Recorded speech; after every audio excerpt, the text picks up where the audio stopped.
It lays the predicate and the foundation for the development of a weather satellite that will permit man to determine the world's cloud layer and ultimately to control the weather, and he who controls the weather will control the world. Biblical drought and deluge, catastrophic hailstorms, collapsing ozone layer, crushed crops, imploding oceans, species extinction levels going off the charts. What's next? Do you really want to know? What we are told are once-in-a-thousand-year droughts are occurring in the same country and at the same time with what we are told are once-in-a-thousand-year floods. What's wrong with this picture? Look up. Covert climate intervention operations are wreaking havoc with the planet's already damaged climate system. And what are the controllers doing in response? The only thing they know how to do, doubling down on their insanity. And for those that are convinced that the constantly hazy, silvery white skies are solely the result of some distant wildfire or just industrial pollution, think again. So much of the haze is the downwind fallout from climate engineering atmospheric spraying. So long as there are fires burning somewhere, the weather makers have cover to completely unleash the spraying operations over oceans and continents. What are we inhaling with every breath we take? Stay tuned. In the meantime, an update on the house of cards known as industrialized, militarized society from CNBC last week. This: we may have a double-dip recession, says former Fed governor. For the record, no need to worry about a double-dip recession. What we face is not a bump or two in the road. It's the end of the road. And those that refuse to believe it will soon. Wait and see. What else is mainstream media dishing out?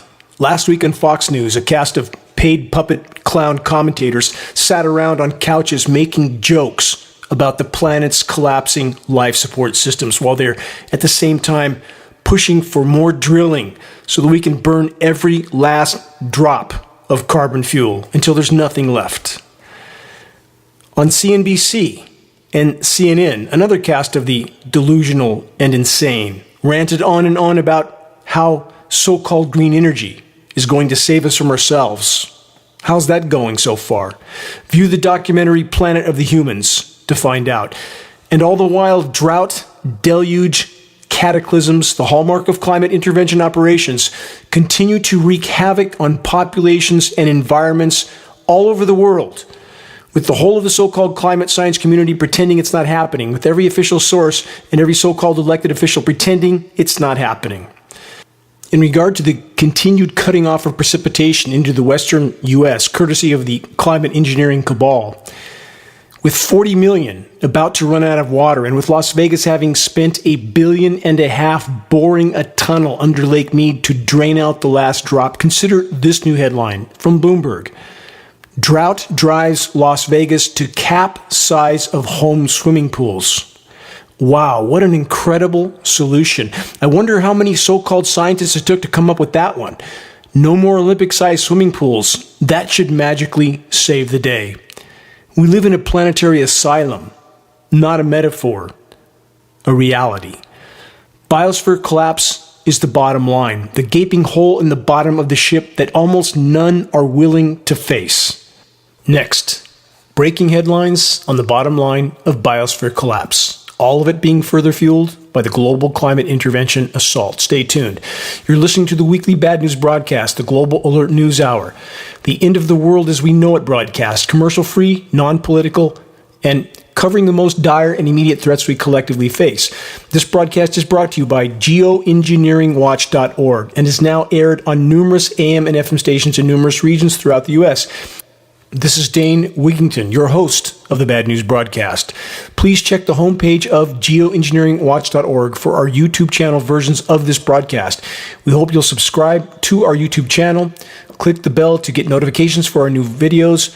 Likes, comments, and sharing helps us to get this broadcast out to new listeners. Also, our groundbreaking documentary exposing global climate engineering operations titled The Dimming is available to view for free on the homepage of geoengineeringwatch.org. Please help us to expand our voice and in doing so, to help more effectively sound the alarm. Again, our website, geoengineeringwatch.org, the largest and most visited source in the world on the subject of covert climate engineering operations.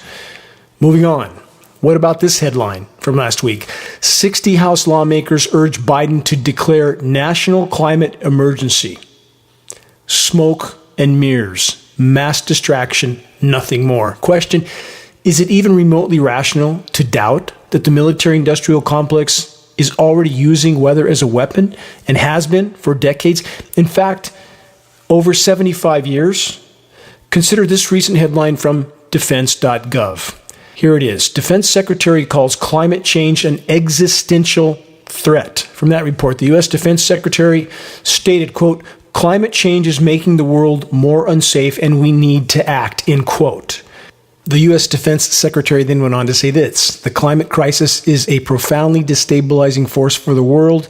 As the Arctic ice melts, competition for resources and influence in the region increases. And that's what this is all about. Anyone who thinks the government would ask our permission before doing this when it's a matter of historical record going back, again, not just 75 years, we have patents going back over 100 years. Do we really think they're not doing this? Search geoengineeringwatch.org, extensive list of patents. You will be shocked at how many they are and how detailed they are. Another headline from late last year to add to this equation from NPR. Climate change is a risk to national security, the Pentagon says. I'm trying to make a point. This is front and center for the military-industrial complex. Of course they're climate engineering. How obvious can it be at this point? Here's another. Climate change, the biggest U.S. security threat.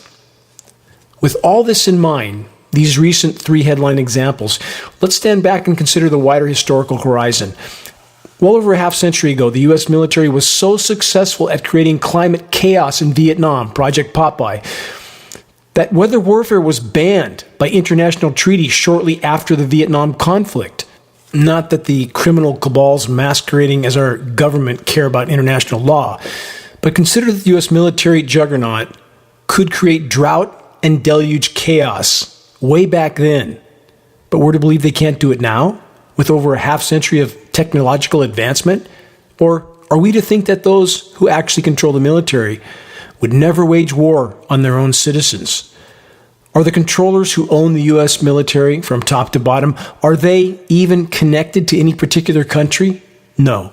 And consider how horrifically our military brothers and sisters are treated.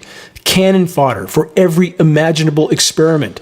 Cannon fodder in conflicts all over the world that have nothing whatsoever to do with spreading, quote, freedom and democracy. No. The endless invasions and occupations are about securing resources to sustain the cancer of empire. That's what our military personnel are serving and dying for.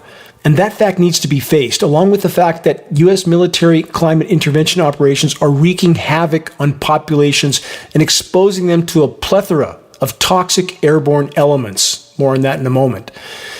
And again, about our troops, exposed to countless dangers and not told. Deadly depleted uranium munitions, toxic burn pits, toxic water on military bases. And then these soldiers are abandoned. And yet, so many still blindly wave their flags and ignore it all. Do central banker-controlled governments care about our troops or international law? Of course not. They never have. The global controllers know full well that the planet's heavily damaged and now collapsing life support systems can no longer support the totality of the human race. What actions should we expect the controllers to take? It's not a hard blank to fill in for any that don't have their eyes wide shut. So here's my question. Again, I ask, is it even remotely rational to deny the ongoing, shockingly visible climate engineering, weather warfare operations, knowing that such operations have long since been a matter of historical record and a part of the military arsenal of, quote, full spectrum dominance for the best part of a century?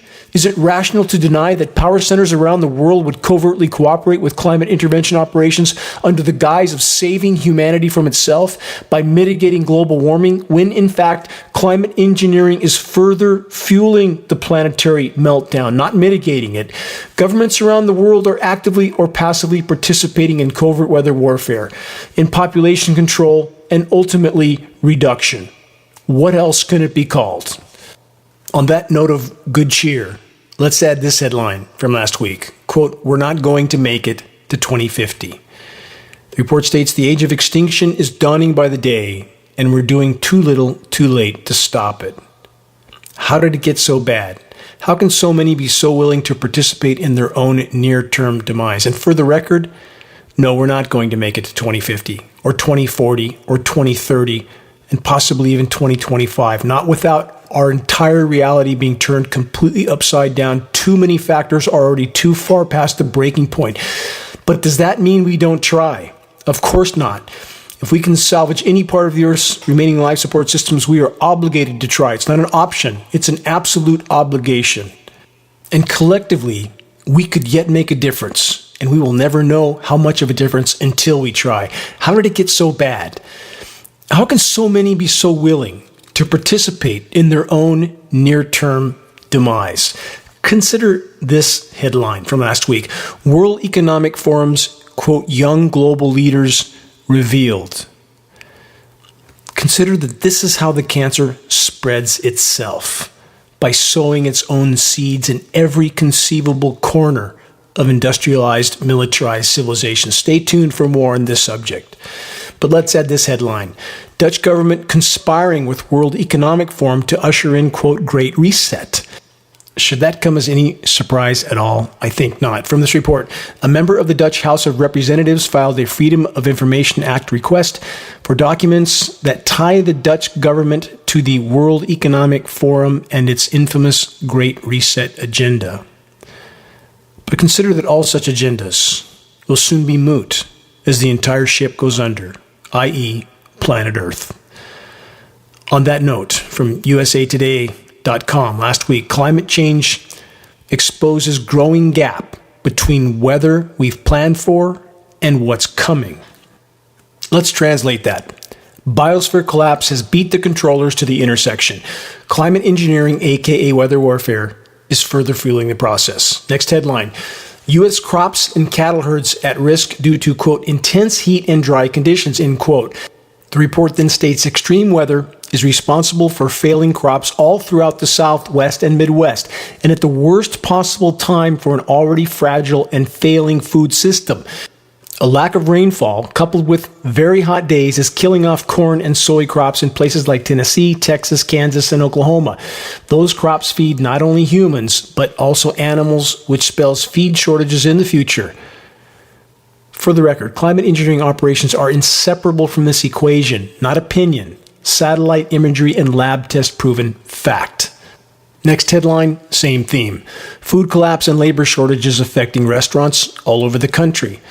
The continued collapse of America's food production is causing shortages, the report states, affecting restaurants all over the U.S. Again, remember and consider, crops are being crushed by drought and deluge scenarios, both hallmarks of climate intervention operations. And even now, how many are taking the time to stop looking at their iPhones and look at the skies above? Civilization is an existence constructed of almost entirely artificial environments that are completely isolated from the natural world. What could go wrong? How many days would it take to answer that question? The entire matrix is set up to train and program populations to believe what they are told to believe. Translation, all matrix institutions have been designed to dictate what populations think and believe. Not to teach them how to think, not to teach them how to come to conclusions by analyzing data and facts. Remember and consider this historical statement from John D. Rockefeller, who said, quote, I don't want a nation of thinkers, I want a nation of workers. The zombie apocalypse is now. Power structure puppet masters pulling the strings of populations that so far have been all too willing to participate in their own near-term self-annihilation. A constant parade of bread and circus is the theme of this dark hour of human existence, with mainstream media performing the task of pumping out a non-stop stream of scripted mass distract and divide dramas and narratives. Complacency, ambivalence, and apathy rule the day for so many so long as they are allowed to continue their personal pursuits of pleasure and material consumption until the last possible moment, completely oblivious to the fact that the planet's life support systems are collapsing on every front, oblivious to the fact that covert assaults are being waged against them from countless directions. Stay tuned for more on what the masses must be awakened to immediately if we're to have any chance of even near-term survival. And for those who say it's not the people, it's just those at the top, again, I remind you, they could not do what they do without the active or passive support of the majority population. Please remember that. Next headline, multiple sources. Climate change is happening faster than expected. As already stated, faster than the controllers expected, yes, and far faster than they ever officially disclosed, with constantly ramped up weather warfare fueling the equation of climate collapse. The totality of what's unfolding can no longer be rationally denied. Keyword, rationally. And for those that do admit the climate collapse and then completely deny the climate engineering component, you belong in the same camp of irrational denial. From the report I just covered, quote, the dizzyingly quick shift from an abstract threat to an era of tumbling temperature records, mega droughts, and pervasive fires has many people wondering, is climate change unfolding faster than scientists had expected? Question mark. Are these extreme events more extreme than studies had predicted? Question mark. Exactly how fast is the planet warming? The thermal energy equivalent of 6 to 7 Hiroshima atomic bombs a second. Let me say that again. The statistical warming of the planet is equal to the heat that would be released from 6 to 7 Hiroshima-sized nuclear bombs a second. That's about 600,000 a day, which the now superheating oceans have so far absorbed the majority of, but no more. What we now face is what is scientifically termed as an abrupt climate collapse scenario that has been further fueled by covert climate intervention operations, aka weather warfare, for over 75 years, as stated over and over. And please don't blindly believe what's reported on this broadcast, any statistic or statement or report. Just investigate for yourself. Honest, objective investigation. That's all I've ever asked for. Next headline from the New York Times. Weather update. Dangerous heat bakes the Pacific Northwest. From that report, the part of the United States most unprepared for extreme heat is sweating through triple-digit temperatures this week. In the meantime, record rainfall in Missouri flooded the St. Louis region. Let's put this into perspective. First, about the St. Louis region. A once-in-1,000-year rain event floods St. Louis. That's a headline. From that report, according to NOAA's Precipitation Frequency Data Server, that's the PFDS, this extreme rain event is a once-in-1,000-year event. NOAA is the National Oceanic and Atmospheric Administration. So we have a once-in-1,000-year flood, while further west in the same country, we have what's been recognized as a once-in-1,200-year drought. Worst drought in at least 1,200 years, and that's a conservative estimate. Why is this happening when the rain goes from west to east generally? And even when there's monsoonal moisture coming up from the Gulf, the Pacific moisture shouldn't be completely blocked again and again and again with the ridiculously resilient ridge of high pressure that's produced from an ionosphere heater like the HARP facility in Alaska. That's what these facilities do, not scientifically disputed. This is weather warfare, drought and deluge scenarios.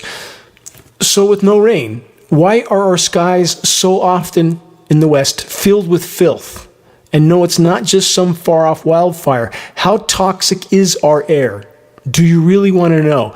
Everything drifts downstream. We can see on satellite imagery massive aerosol dispersing operations going on, silvery white skies, especially in the mornings or the evenings. You can't even make out the few cumulus clouds you see over distant mountain ranges. They blend in with the filth-filled skies, and no one notices. They walk around on their iPhones, filling their shopping carts, no idea what's coming. No idea of the oncoming train that's about to flatten all of us.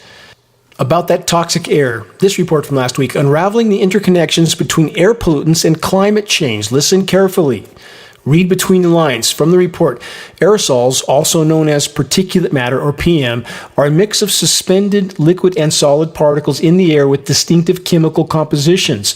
The smaller the size of the aerosol, the more severe its health impact. Remember that statement. Particulate matter with a diameter of less than 2.5 microns can easily infiltrate the lungs. PM 2.5 has been associated with higher rates of respiratory, autoimmune, and neurological disorders than comparatively larger PM10 particles, that's 10 microns. And for the record, most official air testing agencies that we are told are there to protect public health, alert them to any dangers, test for PM10 only. Very few test for PM2.5. And guess what? None of them test for anything that's even close to climate engineering element particle sizes that are way into the nanometer range, like the particles we found in the National Oceanic and Atmospheric Administration Flying Lab that geoengineeringwatch.org took to altitude. Great difficulty and expense acquiring this aircraft. We put top scientists in it. We took it to altitude. We sampled the particulate matter being emitted from heavy aircraft at altitude. And guess what we found? Climate engineering elements starting with aluminum. Primary element in climate engineering patents. Everyone knows how toxic aluminum is. Most people know. But it's far more toxic when it's inhaled as opposed to being ingested. Far more toxic still when it's in the nanometer range. What we found was 20 to 100 nanometers, unimaginably small. It goes right through the olfactory nerve in your nasal passages, enters the bloodstream, crosses the blood-brain barrier, unbelievably toxic. And now let's add mercury, which all of us have in us, from the coal fire burning, amalgam fillings, and other sources. When you combine those two metals, the overall toxicity can go up as much as 10,000%, 100 times worse. It's a wonder any of us can function at this point while we're sucking up these particles with every breath we take, and no one's reporting on them because the purpose of these agencies is not to report this threat to the public. The entire matrix is designed not to alert the populations. Every human test subject we've tested for at geoengineeringwatch.org, hair, blood, urine packed with these particles, and they will take effect. They're all very bioavailable and very bioaccumulative in our systems. And now let's add barium, strontium, polymer fibers. We've just found graphene in the last 100 tests we've taken. The report then tosses out this stunning lie. It says scientists estimate that 90% of aerosols in the atmosphere are naturally occurring. Don't pay any attention to all those jets spewing climate engineering nanoparticles of heavy metals and polymers that, though far more toxic, as I stated, than any of the disclosed elements, are never mentioned in reports like this. Let's continue because this report gets more interesting and revealing. Quote, in addition to sulfates, anthropogenic aerosols like nitrates and airborne microplastics, polymers, again, part of climate engineering patents, also scatter and deflect solar radiation back to space, leading to atmospheric cooling.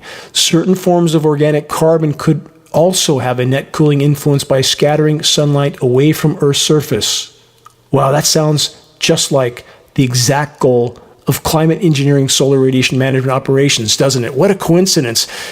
And peer-reviewed science study has already proven that coal fly ash is a likely base material for the climate engineering operations because it gives them plausible denial. It's just pollution from the coal-fired power plant, and it contains many of the elements that climate engineers want to utilize anyway. Win-win for them. Let's keep going. There's more. Industrialization and economic growth have significantly increased the concentration of sulfate aerosols in places like India and China over the last 4 decades. This had a cooling influence on the land surface despite global warming, or so we're told. Consider this kind of official conclusion is used to justify climate engineering operations from behind the curtain. And we now know from the largest study of its type, search geoengineeringwatch.org on our homepage, a title of a post called Is It Game Over? Recent science study proves that atmospheric aerosols only have a temporary cooling effect followed by a much more protracted warming, exactly like we're experiencing now, and a destroyed ozone layer like we have, and totally disrupted hydrological cycle all over the globe, which we also have. Welcome to climate engineering. More in the report. There's this. Policymakers need to develop an approach that addresses both the economic interests of developing countries like India, as well as the collective interests of other nations, aka empires that now consider massive populations to be a rapidly growing liability for them. That's the interest we're talking about here. And finally, this from the report. Quote, every country is interconnected to the atmosphere and global trade. The report then stated, we need to transform the economic system for better mitigation strategies. Mitigation of what? Overpopulation, perhaps? Is that what the controllers mean by that statement? You decide. Next headline from last week, same theme. Where bad air carries peril and promise. Really? Sucking up toxic air can be a good thing? This report states California's San Joaquin Valley is a place of contradictions. California, one of the most heavily sprayed regions in the world, by the way, by the climate engineers. The report states it is the most agriculturally productive region in the world. What a coincidence. It's imploding now. Any connection? What do you think? Despite this abundance, the report states it is also a region of deep and concentrated poverty and food insecurity. The San Joaquin Valley is the United States' most polluted air basin for fine particles, and they're not even looking for nanoparticles. Keep that in mind. It's far worse than what they're stating, which, when inhaled, increases the risk of a host of health problems, including early death. Research from California State University Fullerton has shown that unhealthy air costs our region at least $6 billion per year, paid in premature deaths, asthma attacks, and other serious medical conditions, and missed school and work days. It's far worse than that, by the way. These contradictions hold obvious perils, but then this report states, but also promise. They say, the science and resources which government and industry have poured into extraction can be redistributed and focused instead on eliminating environmental racism and building just, livable communities. Wow, what a truckload of total delusion. Sure, the controllers are just going to decide to do what's right for a change. Just think happy thoughts, and everything will magically work out. How's that going so far? Government and industry could do something good if they wanted to. That's the solution passed on in this report? We're truly in a dark place, in very, very deep water. How clear can it be at this point that those in power will never stop being who they are? They must be exposed and brought to justice. There is no other way forward. About our increasingly toxic air. Why are geoengineering jet aircraft conducting heavy aerosol spraying operations directly above wildfire smoke canopies? What elements are they dispersing? How are those elements affecting wildfire behavior and volatility? How toxic are the elements being sprayed? How many atmospheric aerosol spraying operations are being conducted over wildfire smoke canopies? To see one such operation that occurred directly above the notorious Paradise Fire, view the groundbreaking climate engineering documentary, The Dimming, from the homepage of geoengineeringwatch.org. Now, let's add this new headline to the equation from nature.com from last week. Wildfire plumes in the western U.S. are reaching greater heights and injecting more aerosols aloft as wildfire activity intensifies. How convenient for the climate engineers. The highly toxic and atmospherically destructive aerosols they are dumping over smoke canopies get lifted higher still when fires burn hotter with more intensity. All just a freak coincidence? Right, not so much. Same theme from yahoo.com last week. Western wildfire smoke plumes are getting taller, study shows. Thoughts to consider. Are the weather terrorists actually setting the stage for extremely intense wildfires in order to mimic the atmospheric aerosol loading of a volcanic eruption? Are the wildfires actually being utilized as part of climate engineering operations? Take the time to view this short video report titled, Wildfires Serve Geoengineering Agenda. You won't like what you learn, but it's essential and shocking data. And while reviewing that report, consider and remember that the controllers have long since been desperate enough to propose detonating nuclear bombs as a way to mimic the short-term cooling effect of a volcanic eruption.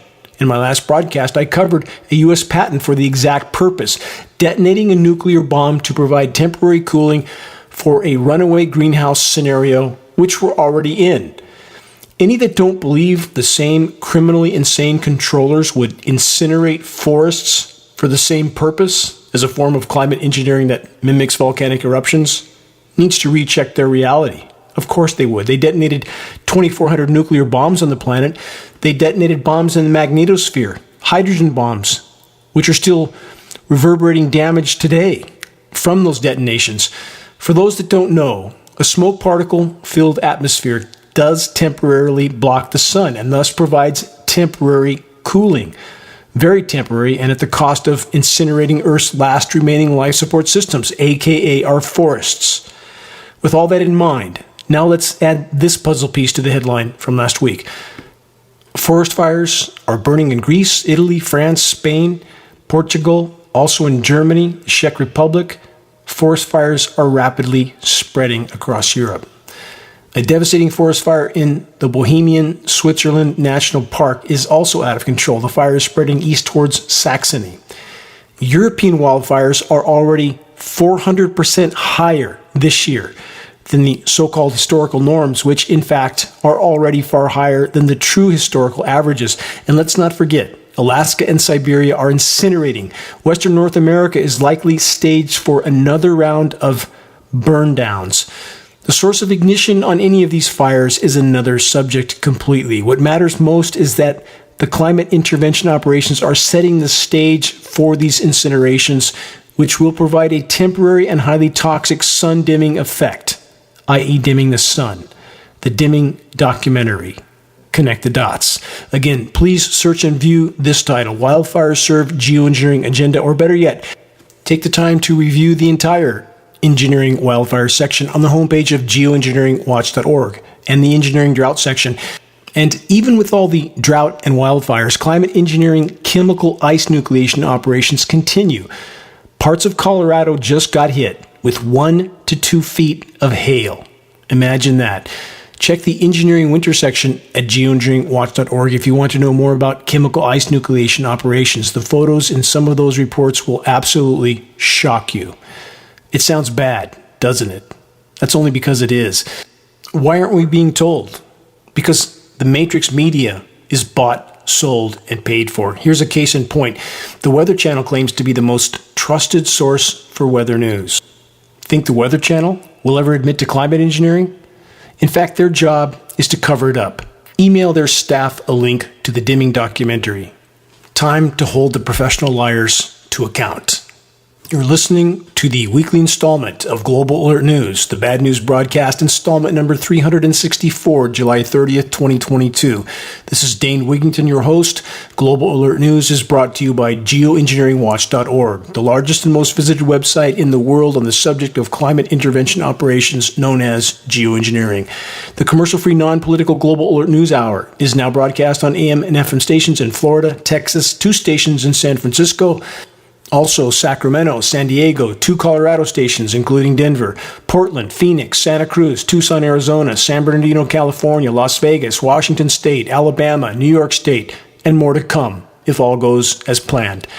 Geoengineeringwatch.org wishes to express our deepest gratitude to those that have helped us expand our reach and our voice in this desperate last-hour effort to sound the alarm. In regard to sounding the alarm, please help us to share the groundbreaking documentary, The Dimming, which fully exposes the climate engineering atrocities. The best way to share is by circulating the direct link to The Dimming by email directly from the homepage of geoengineeringwatch.org. Sharing directly helps us to overcome social media censorship. When viewing our YouTube of The Dimming or Global Alert News or any other geoengineeringwatch.org video on YouTube, please subscribe, share, and comment, all of which helps us to circulate critically important data to a much wider audience. Final footnote. You can find geoengineeringwatch.org awareness-raising materials on our homepage.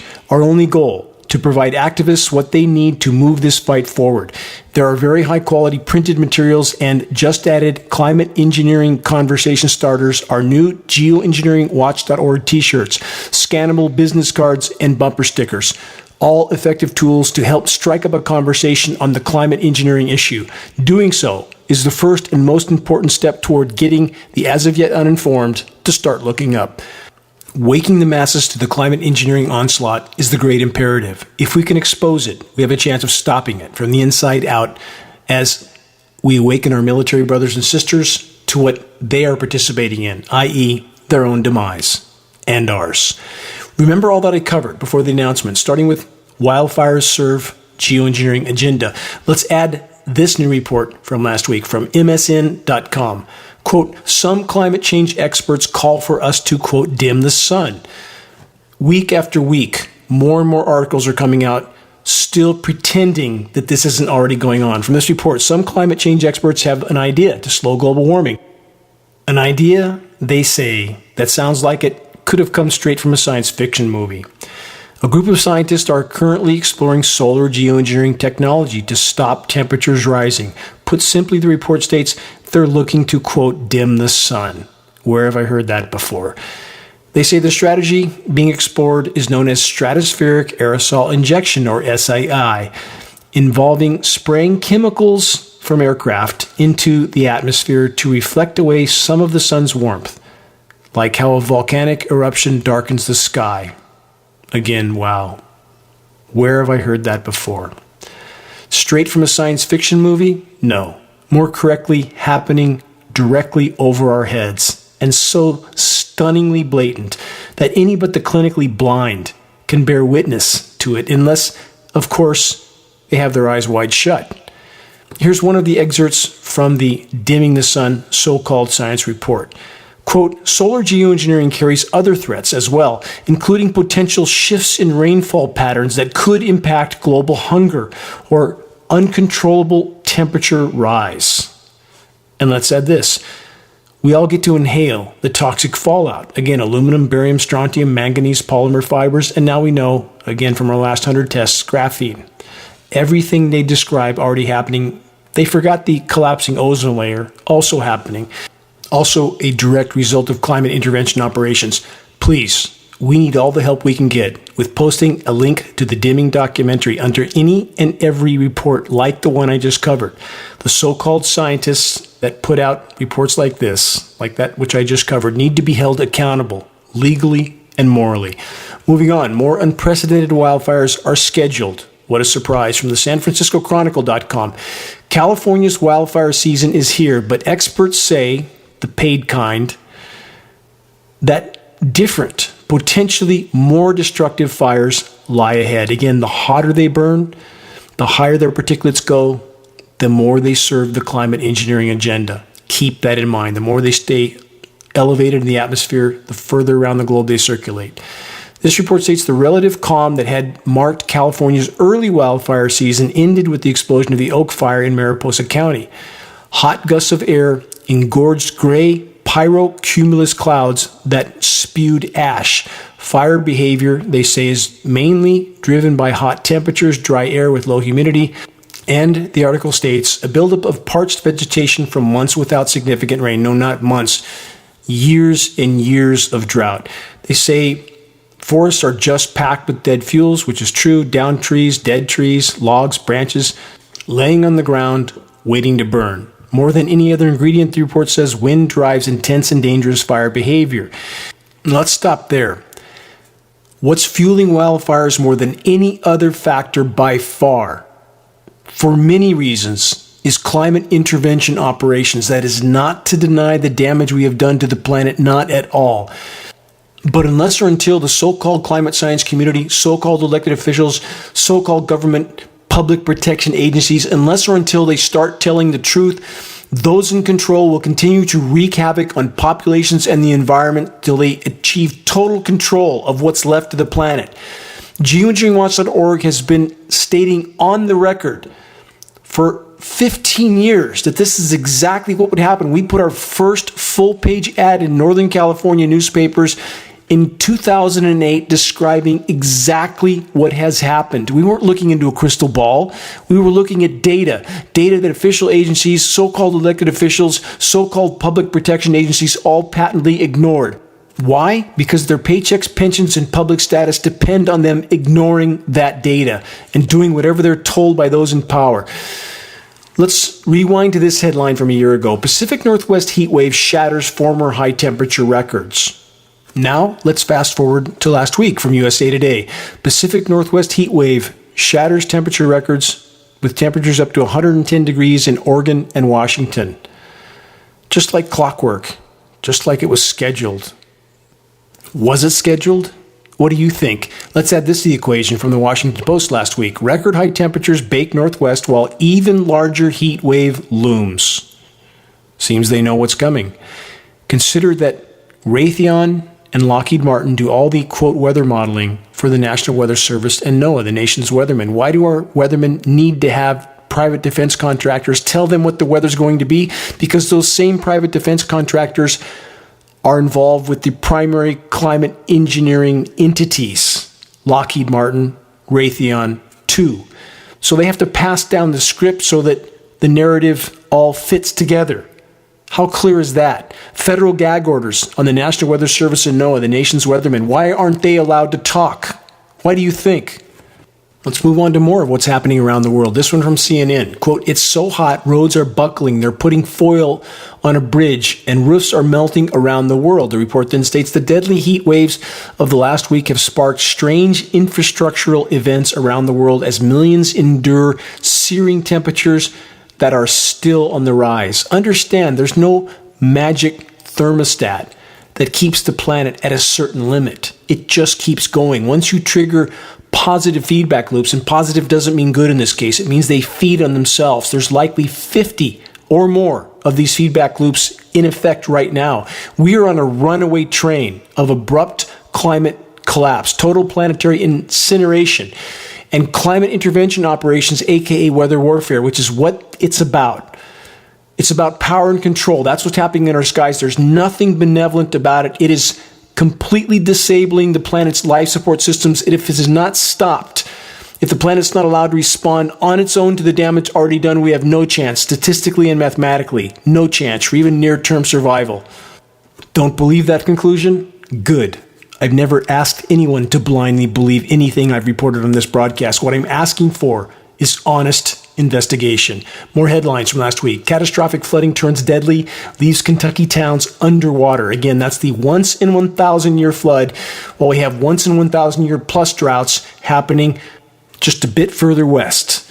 Next headline last week. The models were wrong. Arctic warming begins sooner than we thought. How many times have I covered this? It's way worse than we thought. They knew. They simply can't hide it any longer. Geoengineeringwatch.org has stated from day one of our existence, it's far worse than anything we're officially being told. From CNN last week, Greenland loses 6 billion tons of ice in 3 days, harbinger of unprecedented coastal flooding to come. Another headline last week from Mesmo.com, accelerating deforestation in the Amazon severely threatens climate change crisis. Tipping point of no return as fires surge. We passed the point of no return about 2 decades ago, for the record. We may still be able to salvage some part of the planet's life support systems, and that is worth fighting for till our last breath. Next headline last week. First the Amazon, now the Congo Basin. Another step back in the fight against climate change. Loot, plunder, pillage, and pollute until there's nothing left. That is the creed of the global controllers. If we don't stop them, we're done. Next headline last week from the UK Daily Mail. Awe-inspiring mothership Storm Cell is captured hovering over North Dakota as the state is hit with series of golf ball-sized hail and braces for more. This is chemical ice nucleation for weather modification. We have the frozen material tests to prove it, lab tests. Please research this issue. It is a core part of climate engineering, engineered winter surface cooldowns. The only one acknowledging this aspect of climate engineering is Geoengineeringwatch.org. I can only hope that changes. What happens when all the summer ice in the Arctic blows apart? The science term is called a BOE, a blue ocean event, which doesn't sound so bad. But in fact, it would likely be the harbinger of the end of the world as we know it. The weather terrorists, in the attempt to mask the pending cataclysm from populations, have radically fueled the overall fire. I'll cover more on that scenario in next week's broadcast. A few last headlines from other parts of the world, from phys.org. Battered by climate change, Latin America must brace for worst. Report states floods, heat waves, and the longest drought in 1,000 years. Sound familiar? Latin America is grappling with devastating climate change impacts that will only get worse. Climate engineering, of course, not mentioned, and the World Meteorological Association said that food and water and human health were all in the balance. No surprise. Another headline from CNN, Pakistan's largest city battered by torrential rain as climate crisis makes weather more unpredictable. Again, no mention of climate engineering. Drought, deluge scenarios, the hallmark of climate intervention operations. From Viz.org, extreme heat waves expected to intensify as global temperatures rise. In regard to the most extreme heat waves, think ionosphere heater-induced high-pressure heat domes. That's what they are. Let's add this with that in mind. Extreme heat exposure worsens child malnutrition. Yeah, when the crops are all fried and dead and there's no food, that would make sense, wouldn't it? Let's turn to Al Gore. He'll know what to do, won't he? Last week from NBC, from Al Gore, stated this: the U.S. needs to look to its broken democracy to fix climate change. Mr. Gore, let's start with you telling the truth about climate engineering operations, which he never will, because Gore is part of the club, the big club that comedian George Carlin talked about, the club that we aren't in. So about that club, how do the global controllers expand it to every conceivable corner of the so-called civilized world? Here's how. As mentioned at the start of this broadcast from geopolitics.com, World Economic Forum's, quote, young global leaders revealed. Through its Young Global Leaders program, the World Economic Forum has been instrumental in shaping a world order that undermines all democratic principles. For several decades, this program has nurtured compliant leaders acting as World Economic Forum agents in governments around the world. The consequences are far-reaching and may turn out to be devastating for humanity, indeed the entire web of life.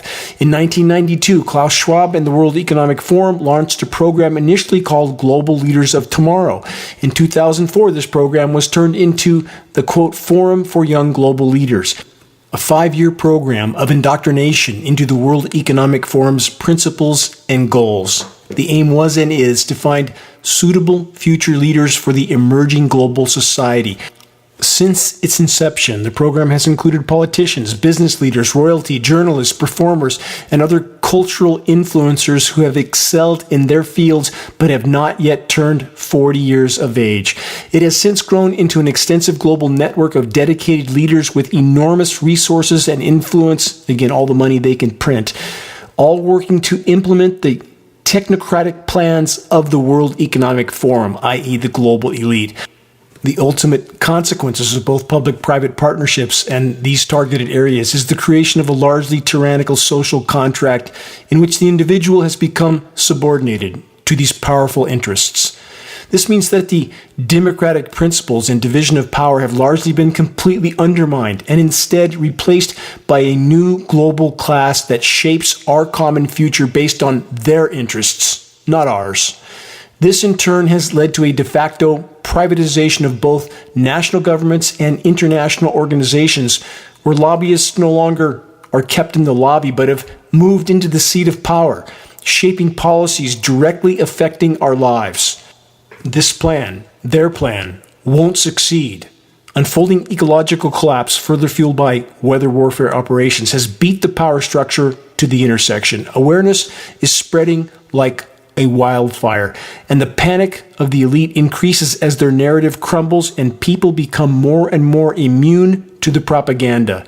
Hence, all the inquisitors and, quote, fact-checkers who diligently gatekeep the narrative and attempt to steer public opinion in their direction, increasingly without success. We, each of us, all of us, are now occupying a fully developed planetary asylum. We are told, taught, trained, and programmed to blindly accept whatever the so-called experts say is the truth, when more and more what the so-called experts tell us is anything but the truth. So-called experts that parrot whatever power structure sources of payment tell them to push on the public in exchange for their paychecks and pensions. Carefully crafted narratives designed to hide the truth from populations, not to tell it. So, what do we do now? What can we do? If we're not here to do everything in our power, to fight with every fiber of our being, to salvage and safeguard some semblance of a future for our posterity and the web of life on which their lives and ours completely depend, then why are we here? We need all hands on deck with an attitude that is worthy of those that are fighting for life itself, for indeed we are. Reaching a critical mass of awareness is the only way forward in this battle. If we can expose the insanity, we have a chance of stopping it from the inside out. See the activist suggestions link on the homepage of geoengineeringwatch.org to learn specific details about how you can help to move this fight forward. The sand in the hourglass is running down at blinding speed. Please, make your voice heard, make every day count. Until next week, let's continue our headlong march into the gathering storm. All is in the balance. Stay strong, never yield. This is Dane Wigington with Geoengineeringwatch.org.